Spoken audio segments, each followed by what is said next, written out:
Kita awal informasi pagi ini, pemirsa, satu minibus terbakar usai ditabrak mobil pickup di Jalan Tol Jakarta Cikampek kilometer 6 Jatibening, Kota Bekasi, Jawa Barat. Sopir dan kernet mobil pickup terluka dan kecelakaan itu sempat membuat lalu lintas tol arah Jakarta tersendat.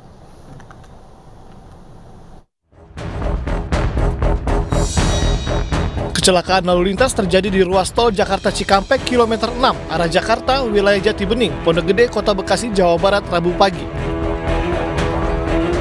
Satu minibus terbakar usai terpental lantaran ditabrak mobil pickup bermuatan cabai rawit di jalur 4 saat mengganti ban yang pecah. Pengemudi minibus berhasil menyelamatkan diri, sementara pengemudi pickup dan kernetnya terluka. Kita kan lagi jalan, pecah ban. Di bahu jalan. Iya, di bahu jalan. Karena kita mau ke kiri nggak memungkinkan, akhirnya kita ambil ke kanan, di kanan. Ya kan, udah, terus saya turun, ngecek ban, pas mau ngambil dongkrak, langsung tahu tiba-tiba dari belakang mobil ini kenceng. Nyeruduk. Saya sempat kasih ini, Aba-aba. Terus memang nggak keburu atau gimana, saya langsung dihantam sama ini. Sementara itu, petugas jasa marga, patroli jalan raya dan unit laka lantas Polres Metro Bekasi Kota yang datang ke lokasi langsung mengolah tempat kejadian perkara. Mobil pickup yang ringsek pada bagian depan dan minibus yang terbakar kemudian dievakuasi menggunakan mobil derek milik jasa marga. Beliau sedang mengalami pecah ban, kemudian berhenti di lajur 3. Setelah berhenti di lajur 3, beliau bermaksud untuk menepikan kendaraan ke lajur 4 untuk mengganti ban. Namun dalam waktu yang bersamaan, datang kendaraan Mitsubishi L300 datang dari arah sama, Cikampek menuju arah Jakarta, sehingga bagian depan sebelah kanan membentur bodi belakang kendaraan Toyota Avanza. Kedua kendaraan tersebut kemudian mengalami terpental ke depan dan mengalami kebakar. Jadi kebakarnya di TKP kendaraan Avanza tersebut. Dua mobil yang terlibat kecelakaan di tol Jakarta Cikampek kilometer 6 ini kini berada di unit laka lantas Polres Metro Bekasi Kota. Akibat kecelakaan ini, lalu lintas di ruas tol arah Jakarta sempat tersendat. Dari Bekasi, Jawa Barat, Rahmat Hidayat, iNews melaporkan. Warga desa Talang Leak melempari petugas pemadam kebakaran. Aksi itu dipicu karena warga kesal petugas terlambat datang saat dua bangunan terbakar.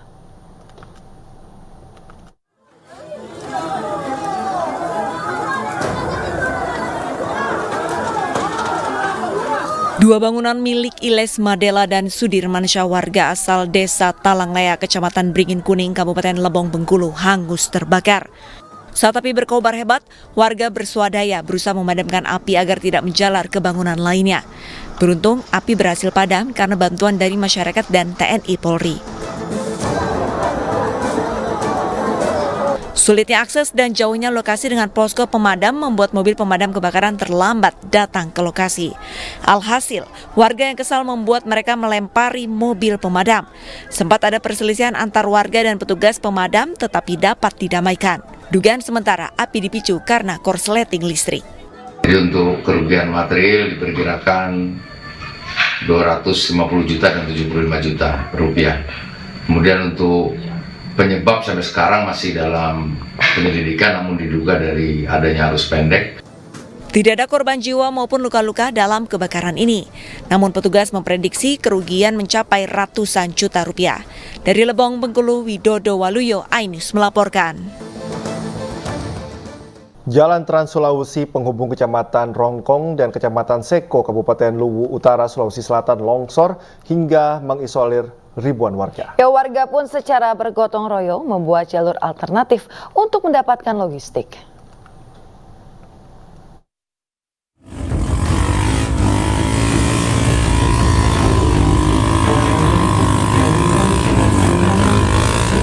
Sejumlah warga di 12 desa di Kecamatan Seko, Kabupaten Luwu Utara, Sulawesi Selatan terisolir akibat bencana tanah longsor yang terjadi di sejumlah titik.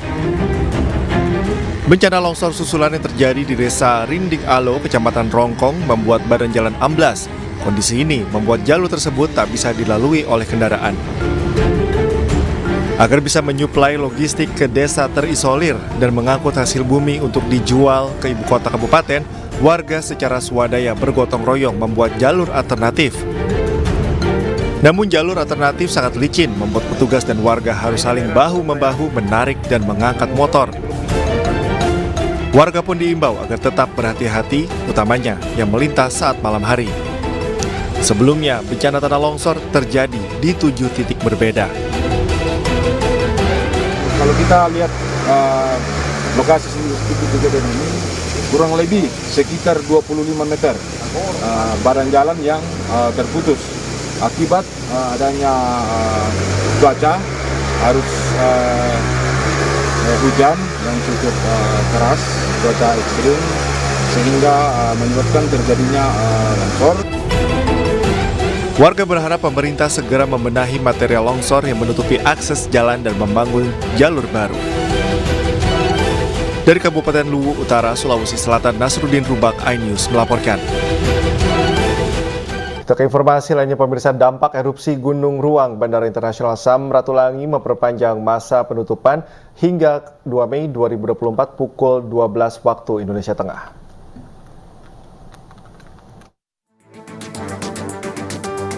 Angkasa Pura I Bandara Internasional Samratulangi Manado memperpanjang masa penutupan operasional bandara akibat dari erupsi Gunung Ruang di Kecamatan Tagulandang, Kabupaten Kepulauan Sitaro, Sulawesi Utara. Penutupan dikeluarkan pihak Angkasa Pura atas koordinasi bersama BMKG dan stakeholder terkait untuk memperpanjang masa penutupan bandara Rabu 1 Mei pukul 12.00 sampai Kamis 2 Mei pukul 12.00 waktu Indonesia Tengah.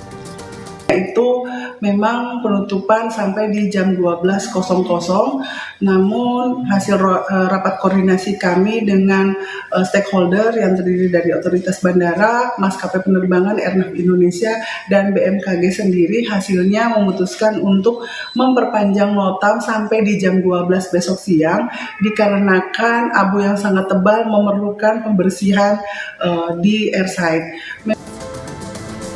Pihak maskapai juga memberikan opsi untuk refund ataupun reschedule dikarenakan seluruh pesawat gagal terbang. Dari Manado, Sulawesi Utara, Jeffrey Langi, iNews melaporkan. Pemirsa, ratusan warga di Pulau Tagulandang berdesakan untuk naik ke kapal KRI Kakap 811 TNI Angkatan Laut untuk mengungsi ke Manado. Warga mengaku masih trauma dan juga takut akan adanya erupsi susulan karena aktivitas gunung masih belum menurun.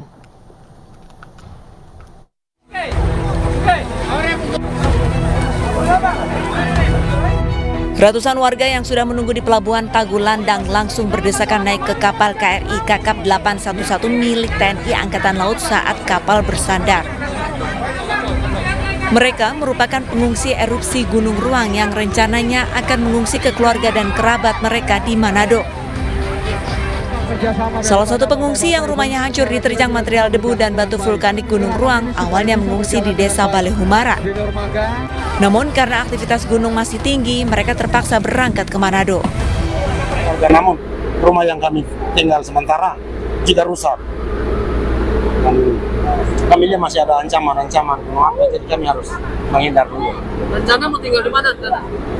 Sementara tinggal di Manado dulu. Ya? Di Manado. Di rumah keluarga? Rumah keluarga di Manado. Di kapal-kapal yang lain, namun dari Angkatan Laut sudah mengevakuasi 699 pengungsi.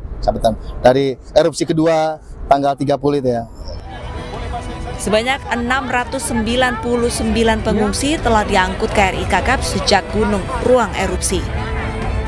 Ratusan warga ini akan dibawa ke dermaga Satrol Samuel Languyu TNI Angkatan Laut, Kota Bitung. Dari Manado, Sulawesi Utara, Jeffrey Langi, iNews melaporkan.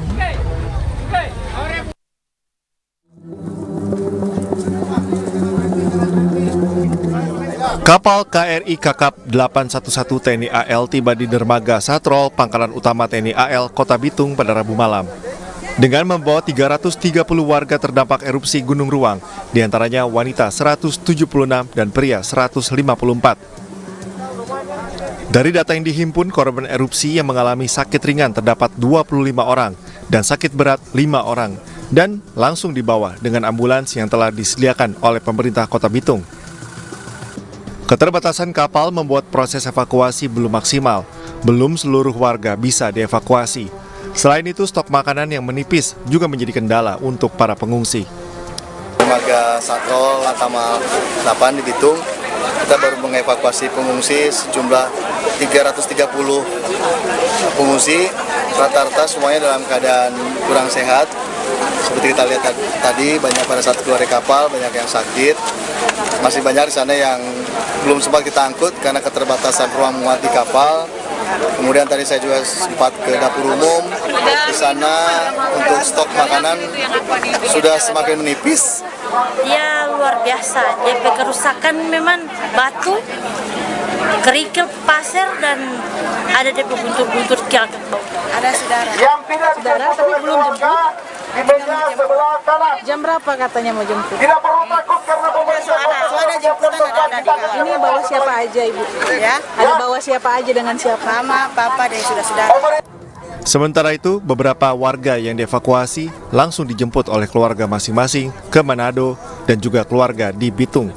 Dari Bitung, Sulawesi Utara, Francis Darungo. Pemirsa, dampak erupsi Gunung Ruang Kabupaten Sitaro sudah terlihat di pusat kota Manado, Sulawesi Utara.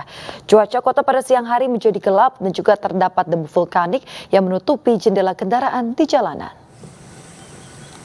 Sejumlah kendaraan yang terparkir di pusat kota Manado tertutup debu vulkanik. Tidak hanya kendaraan, pemirsa, warga pun terpaksa memakai masker saat beraktivitas di luar rumah. Pasalnya hujan debu vulkanik masih terjadi. Sebelumnya erupsi Gunung Ruang terjadi pada Selasa dini hari dengan 2 letusan.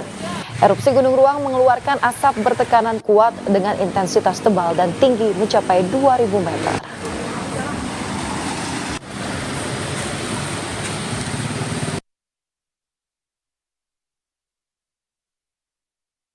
Ya pemirsa, untuk mengetahui informasi terkini terkait erupsi Gunung Ruang di Sulawesi Utara, kami sudah terhubung dengan rekan Jeffrey lagi di Pelabuhan Tagulandang.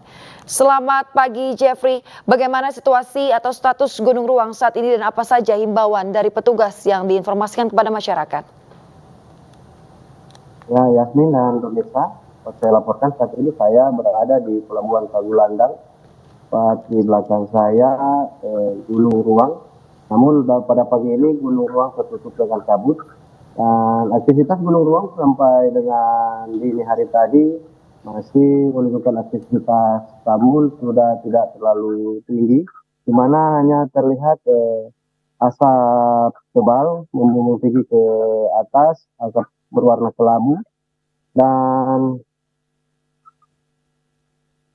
juga material-material debu vulkanik sudah mulai tidak kelihatan dan status gunung masih berada dalam level 4 atau awas, dan himbauan bagi pemerintah untuk warga sekitar untuk tidak bermukim atau tidak beraktivitas dalam radius 7 km dari kawah gunung.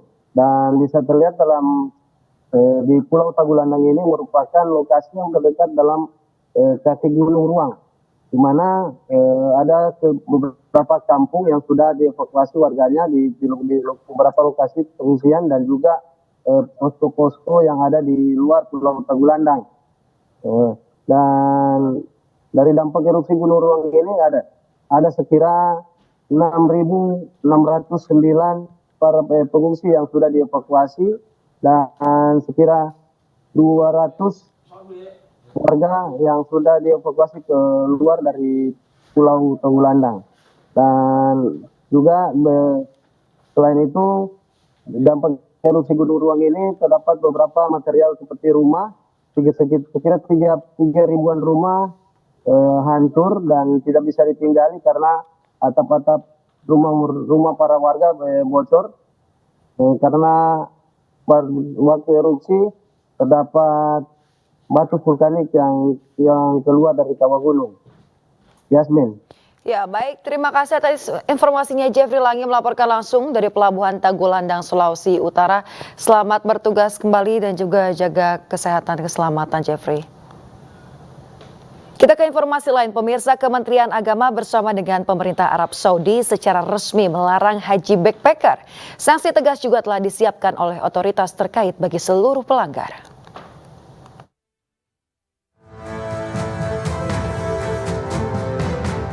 Kementerian Agama Republik Indonesia dan pemerintah Kerajaan Arab Saudi melarang pelaksanaan ibadah haji dan umroh dengan visa wisata. Ibadah haji jenis ini dikenal dengan istilah haji backpacker. Otoritas Arab Saudi menegaskan tren haji backpacker, melarang aturan yang berlaku dari pihak Kerajaan Arab Saudi. Pihak Arab Saudi secara tegas melarang penggunaan visa selain visa umroh dan haji. Sementara Kementerian Agama Republik Indonesia telah menyiapkan serangkaian sanksi pada travel atau penyelenggara haji dan umroh yang melanggar aturan. Pasti akan ada tindakan tegas dari sana dan kami juga akan melakukan tindakan tegas bagi travel-travel, biro-biro haji dan umroh yang nekat memberangkatkan jamaah ya, tanpa menggunakan visa resmi. Kami akan melakukan tindakan yang tegas.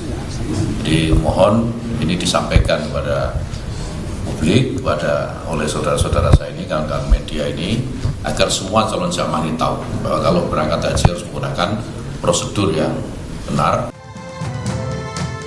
Pemerintah Arab Saudi telah mengeluarkan fatwa bagi para jemaah haji yang berangkat tanpa menggunakan visa resmi.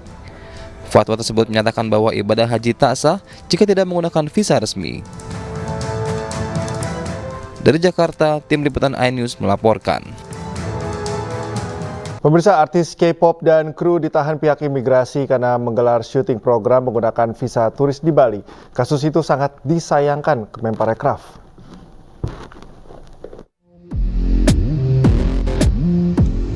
Artis K-pop dan kru berkebangsaan Korea Selatan diduga melanggar aturan keimigrasian karena melakukan syuting dengan menggunakan visa turis di Bali. Kasus viral ini menyeret para pemain reality show My Way Package Season 2 Pick Me Trip in Bali. Mereka yang ditahan diantaranya Dita Karang dari Secret Number, Hyoyeon, SNSD, Bomiyeon Aping, mantan member EOE, dan aktris Lim Na-yeon, serta penyiar Choi Hee. Terkait peristiwa tersebut, Kemenparekraf mengimbau agar siapapun yang berkunjung ke Indonesia harus mengikuti prosedur yang berlaku dengan baik. Saya pikir pasti mereka-mereka yang mau melakukan film syuting itu kan punya mitra di Indonesia kan, gitu ya, atau dia ke kedutaan. Nah, informasi ini yang saya pikir harus disampaikan betul, ada prosedur. Tentu kita menyambut baik, tapi kan tetap prosedur adalah prosedur, gitu ya. Nah, jadi ini ada dua yang harus dilihat peraturan yang dikeluarkan oleh Kemendikbud gitu, dan juga terkait visa. Karena visanya pun sudah ada jenisnya, mudah diakses dan bisa dilakukan sebelum mereka datang. Setelah sempat ditahan di Bali, para artis dan 25 kru produksi telah dipulangkan ke negara asal, sedangkan 2 orang produser masih ditahan untuk dimintai keterangan lebih lanjut. Dari Jakarta, Fakih Satrio, iNews melaporkan. Pemirsa, badan usaha milik negara yang bergerak di bidang layanan pos menyalurkan bantuan sosial kepada para keluarga penerima manfaat atau KPM.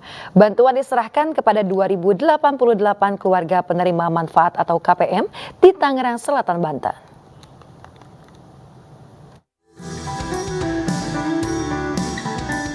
PT Pos Indonesia Persero atau Posin kembali menyalurkan dana bansos sembako dan PKH di sejumlah wilayah, salah satunya di Tangerang Selatan, Banten.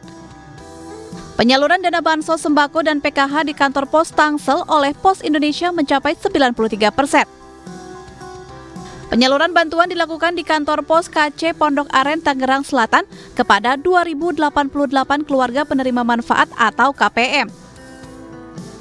Adapun metode penyalurannya dilakukan dengan 2 cara, dibagikan di kantor pos dan diantarkan langsung ke rumah KPM. Sementara bagi KPM yang akan mengambil bantuan, diwajibkan membawa surat undangan dan kartu identitas berupa KTP atau KK. Untuk jumlah KPM yang ada di kantor pos Tangerang Selatan sendiri, kami ada 2.088 KPM. Dan sampai dengan saat ini kami sudah bisa menyalurkan sebesar 93%. Nanti sisanya akan kami kejar sampai dengan deadline yang sudah ditentukan oleh pemberi kerja. Kalau untuk sistem dan mekanismenya kami ada 3 pola. Pola pertama kami undang ke kantor pos, yang kedua kami datang ke komunitas, misalkan di kantor kecamatan, kantor kelurahan, kami datang ke sana, nanti KPM yang akan datang ke situ. Yang ketiga kami jemput bola untuk antaran secara door to door. Pada penyaluran kali ini, setiap KPM menerima bansos sembako berupa uang tunai sebesar Rp200.000 per bulan. Dan penyalurannya untuk 3 bulan, sehingga KPM menerima Rp600.000. Ambil dari sini, ini nanti langsung kita ke sekolahan, bayar sekolah, biar beres, nanti anak ikut ujian, bisa masuk sekolah lanjutan lagi. Alhamdulillah, sangat manfaat, sangat membantu dari keluarga saya. Oke, terima kasih Pos Indonesia yang telah membantu keluarga saya. Mudah-mudahan maju terus di kantor pos. Masyarakat berharap agar pemerintah bisa melanjutkan program bantuan ini untuk mengurangi beban masyarakat dalam memenuhi kebutuhan sehari-hari.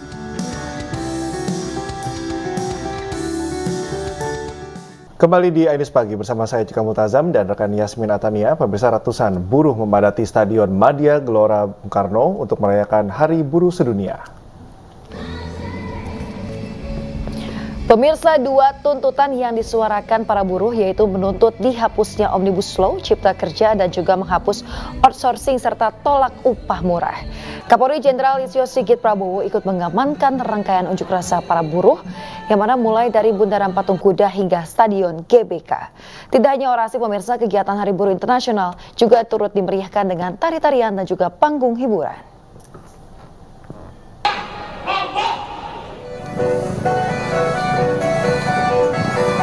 Sementara itu, sekitar pukul 18.00 waktu Indonesia Barat, masa aksi di kawasan Patung Kuda mulai meninggalkan lokasi. Masa aksi bubar dengan tertib bergantian ke arah Jalan Medan Merdeka Selatan, meski sebelumnya masa aksi sempat membakar spanduk. Sampah yang berserakan langsung dibersihkan oleh petugas kebersihan DKI Jakarta dan kobaran api dipadamkan oleh sejumlah aparat kepolisian yang berjaga. Sejumlah jalan yang semula ditutup, sebagian sudah dibuka kembali, namun untuk Jalan Merdeka Barat yang mengarah ke istana ditutup. Pemirsa, 5 mahasiswa Universitas Negeri Makassar di Kota Makassar, Sulawesi Selatan diamankan polisi usai unjuk rasa May Day hingga malam hari. Polisi juga menyita 5 botol miras tradisional.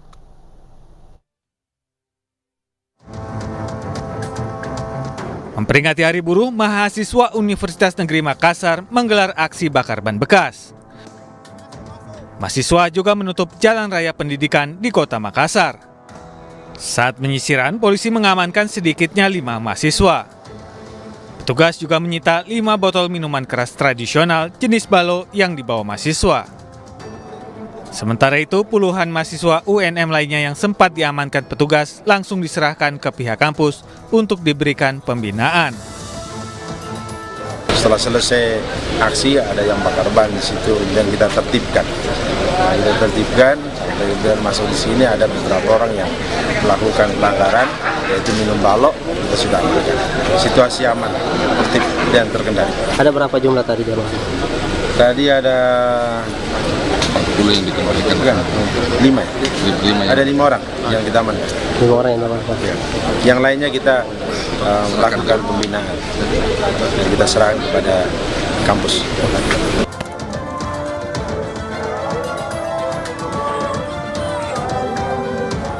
Sebelumnya, masa aksi dari berbagai organisasi buruh membakar seluruh papan tuntutan yang dibawa peserta aksi yang digelar di depan kantor DPRD Sulsel, Kota Makassar, Sulawesi Selatan.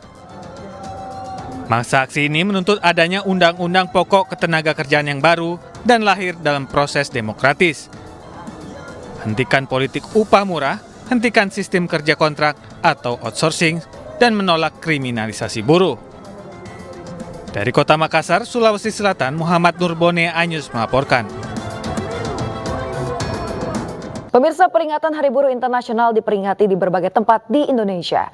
Hari Buruh Internasional tahun ini dijadikan momentum untuk meningkatkan kualitas pekerja agar memiliki keterampilan serta daya saing.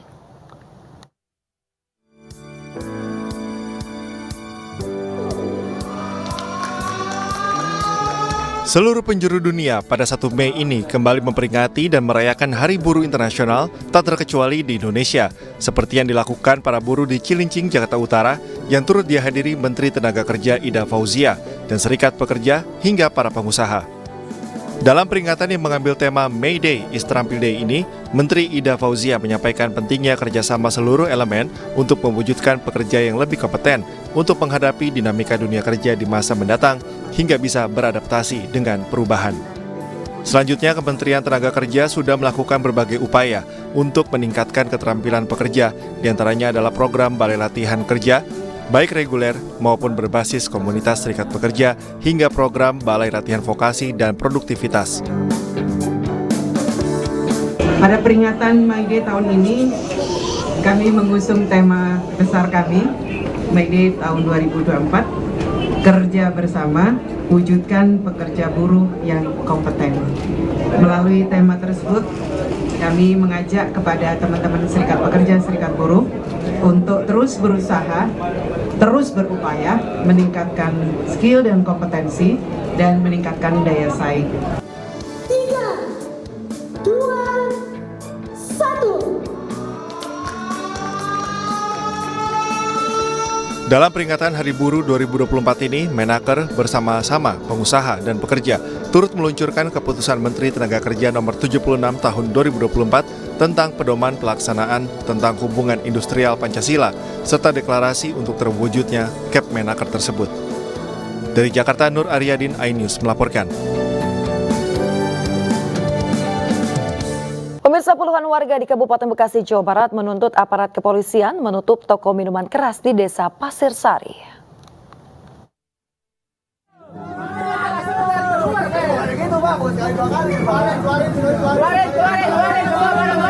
Khawatir terhadap dampak buruk minuman keras, puluhan warga Desa Pasir Sari, Kecamatan Cikarang Selatan, Kabupaten Bekasi menggerebek sebuah toko miras di Jalan Inspeksi Kalimalang. Mereka menuntut agar toko miras tersebut segera ditutup karena berdekatan dengan tempat ibadah dan sekolah. Emosi warga sempat memanas saat penjaga toko menolak tokonya untuk ditutup. Sehari sebelumnya, petugas Satpol PP Kabupaten Bekasi juga sempat menutup sementara aktivitas penjualan miras tersebut. Namun pemilik toko tak mengindahkan dan tetap nekat membuka toko mirasnya pada esok harinya. Warga menilai maraknya peredaran minuman keras dapat memicu keributan dan kejahatan. Ini kan haram, ini kan masyarakat semua sangat resah dan juga pada ya yang berawal dari kejahatan kan berawal dari miras ya. Sebelum berapa kali Bu aksi ini sampai membandel bukan? Bulan puasa ya? Ya, puasa. Sudah mediasi sejak bulan puasa tapi tetap buka lagi. Itu bulan puasa juga nekat buka, Bu? Iya, makanya kita resah. Kemarin ditutup sama warga, sama aparat, sama Polres Bekasi. Kemudian terus besoknya buka. Kan warga geram. Warga datang lagi suruh nutup, ditutup. Cuma setengah jam doang. Malah buka lagi. Ya, warga tahu sendiri. Artinya membandel, Pak ya? Bukan bandel, itu menantangin. Nantangin warga. Warga berharap pemerintah serius menindak maraknya peredaran minuman keras di sekitar Jalan Inspeksi Kalimalang, Kabupaten Bekasi. Dari Kabupaten Bekasi, Jawa Barat, Didit Junaidi, iNews melaporkan. Pemirsa, seorang pria di Kota Medan, Sumatera Utara mengamuk mengadang belasan petugas Satpol PP karena kesal dengan larangan berjualan di trotoar jalan. Emosi warga ini pun dipicu karena naiknya sejumlah tarif yang diterapkan Pemko Medan pasca pemilu. Uang rakyat, ini uang rakyat, ini uang rakyat. Orang mau cari makan, orang mau cari makan. Makan juga bukan tempatnya. Kalian udah jadi rakyat. Siapa bilang kotor? Ini keping yang membersihkannya. Dalam video amatir terekam di Jalan Gatot Subroto, Medan, seorang pria berusia 50 tahunan berjalan menghadang sebuah mobil patroli yang diisi belasan petugas Satpol PP Kota Medan. Dengan penuh emosi, pria yang bernama Rakes mengamuk menantang belasan petugas Satpol PP yang dihadangnya karena kesal dengan tindakan petugas yang melakukan larangan para pedagang berjualan di sepanjang trotoar Jalan Gatot Subroto yang mengarah ke Plaza Carrefour. Dengan menantang dan meluapkan kekesalannya dengan kebijakan baru Pemko Medan, mulai dari naiknya tarif pajak bumi dan bangunan atau PBB sebanyak 100%, uang sampah yang naik hingga 10 kali lipat, dan larangan jukir beroperasi di badan jalan, serta penggusuran pedagang kaki lima yang membuatnya sulit warga untuk mencari makan. Adu fisik nyaris terjadi, namun warga yang berkerumun melihat kejadian langsung memisahkan keduanya dengan menarik Rakes dari lokasi karena khawatir pria itu akan menjadi bulan-bulanan petugas Satpol PP nantinya. Jangan turun, kau banyak kali gaya kau, banyak gaya kau. Kalau berani kau buka baju kau, kau jangan tolak aku. Bagus kau pikir aku takut ya kau? Warga Jalan AR Hakim mengeluh ke Ketua DPRD Kota Medan Hashim saat pertemuan sosper tentang kesehatan. Kebijakan Pemko Medan membuat rakyat miskin semakin tertekan, diberlakukannya seperti naiknya PBB dan kenaikan pada uang sampah. Kalau kita sehat sementara masa PBB naik untuk kalangan menengah ke bawah ya Pak ya. Apa Bu PBB? Ya. Pajak bumi dan bangunan? Ya, sekarang hari itu sudah naik 100% dan sekarang naik lagi 12%. Nah, jadi untuk kalangan menengah ke bawah mungkin ya tambah nggak sehat ya Pak ya. Satu lagi, tapi entah ya kalau yang lain entah belum ada yang dapat. Uang sampah biasanya 20.000 Pak. Nah sekarang 200.000 sebulan. Andainya kita tadi tidak punya duit, ditambah begini ya tambah nggak sehat Pak. Melakukan evaluasi kembali kenaikan retribusi yang saat ini. Ya, kami akan melakukan evaluasi terhadap perda tentang pajak dan retribusi. Ya, nanti ini akan kami lakukan. Mudah-mudahan ini bisa segera diproses. Upaya Pemko Medan untuk meningkatkan pendapatan asli daerah atau PAD diduga menjadi penyebab naiknya sejumlah retribusi seperti PBB dan uang sampah, serta upaya memberantas parkir yang tidak menggunakan mesin e-parking. Terlibat cekcok di jalan, seorang oknum TNI Angkatan Laut viral di media sosial usai melakukan penganiayaan terhadap seorang supir mobil jasa boga atau catering di Kabupaten Bogor, Jawa Barat. Tidak hanya memukul pemirsa, oknum TNI tersebut juga merusak kaca spion mobil yang dibawa oleh korban. Berhenti, takut ya. Inilah video viral cekcok antara seorang oknum anggota TNI Angkatan Laut berpangkat Kopral Kepala dengan seorang sopir jasa boga atau catering di Jalan Raya Transyogi, Kecamatan Cilengsi, Kabupaten Bogor, Jawa Barat. Diketahui cekcok diduga berawal saat oknum TNI merasa jalannya dihalangi oleh mobil catering yang dibawa korban. Saat mobil korban dihentikan, oknum TNI langsung menganiaya korban hingga terluka di bagian hidung. Tak terima, korban mengejar mobil pelaku dan kembali bersitegang hingga berujung pengrusakan mobil oleh pelaku.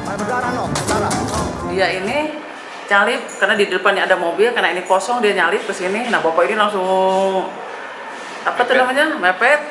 Pas udah lewat mobil yang didahului tadi, dia kan otomatis ke kiri lagi memberi jalan karena si bapak ini ada di belakang dia. Tapi ternyata tiba-tiba dia bukannya laju tapi memotong, turun, begitu kan? Marah-marah ya. Turun, terjadi pemukulan tanpa menjelaskan. Usai menjalani visum, pihak korban melaporkan kejadian ke Polsek Cilengsi, namun diarahkan ke POM AL lantaran terduga pelaku merupakan oknum anggota TNI AL.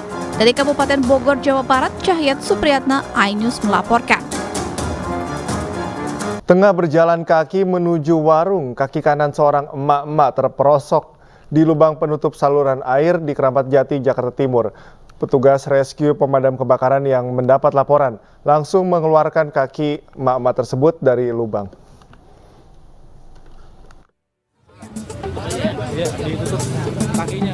Kaki kanan seorang emak-emak ini terperosok di sela-sela penutup saluran di Jalan Raya Batu Ampar, Kelurahan Batu Ampar, Keramat Jati, Jakarta Timur, Rabu sore. Korban pun kesakitan dan panik saat kakinya tak dapat dikeluarkan lantaran ukuran sela lubang penutup saluran air tersebut cukup kecil. Warga kemudian meminta bantuan petugas pemadam kebakaran. Petugas rescue damkar berupaya meregangkan penutup saluran air menggunakan linggis agar kaki korban dapat dikeluarkan. Setelah hampir 30 menit, petugas pemadam kebakaran dapat menyelamatkan korban. Saya sebagai warga di tempat di sini, saya membantu ibu ini dan saya memanggil abang-abang pemadam kebakaran untuk membantu dan menyelamatkan ibu ini. Saya mengucapkan banyak terima kasih kepada abang-abang yang telah membantu ibu ini. Kaki emak-emak ini terperosok saat dirinya tengah berjalan kaki menuju warung untuk berbelanja. Namun korban tak melihat ada sela lubang penutup saluran air hingga akhirnya terperosok. Sementara dalam proses evakuasi sedikitnya 4 orang petugas rescue damkar dikerahkan ke lokasi. Dari Jakarta, Rio Manik, iNews melaporkan. Pemirsa, merayakan Hari Kartini, sebuah agregator layanan penumpang menggelar dialog interaktif untuk memberikan apresiasi kepada wanita yang berperan sebagai tulang punggung keluarga. Acara ini juga merupakan langkah konkret dalam meningkatkan kesadaran akan pentingnya kesetaraan gender dan pemberdayaan perempuan dalam masyarakat, terutama dalam industri transportasi.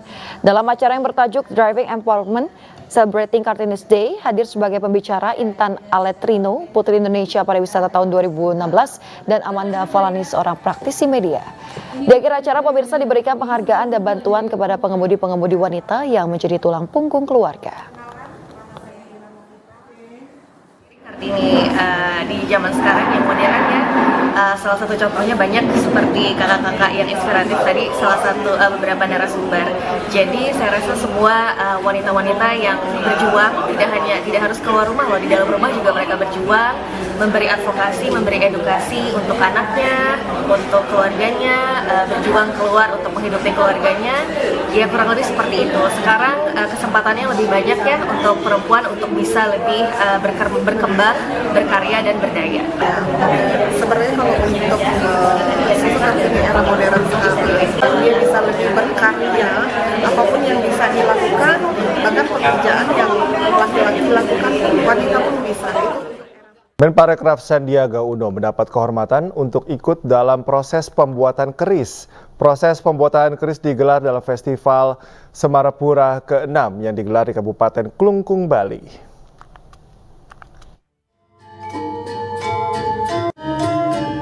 Menteri Pariwisata dan Ekonomi Kreatif Sandiaga Uno didaulat dan berkesempatan mengikuti proses pembuatan keris Bali. Menggunakan pakaian adat Bali, Sandiaga ikut serta memukul bilah besi yang telah dipanaskan dengan menggunakan palu ukuran besar. Proses pembuatan keris Bali ini diperagakan dalam atraksi Pande yang menjadi salah satu daya tarik pada pameran ekonomi kreatif Semapura Festival 6 di Kabupaten Klungkung, Bali. Kabupaten Klungkung berhasil mencatatkan 2 event besar yang masuk dalam karisma event Nusantara, yaitu Festival Nusa Penida dan Festival Semarapura. Event ini akan membantu untuk pemasarannya, untuk amplifikasinya, untuk kurasinya, untuk peningkatan kualitasnya, dan juga untuk dampak terhadap masyarakat. Kita akan menghitung setiap kali ini berapa dampak ekonomi yang dirasakan oleh masyarakat, terutama dalam penciptaan peluang usaha dan lapangan kerja. Festival Semarapura yang digelar hingga 1 Mei 2024 ini melibatkan 1.500 seniman, 110 perajin, dan 105 pelaku UMKM. Dari Klungkung, Bali, Igede Juli Arsana, iNews melaporkan.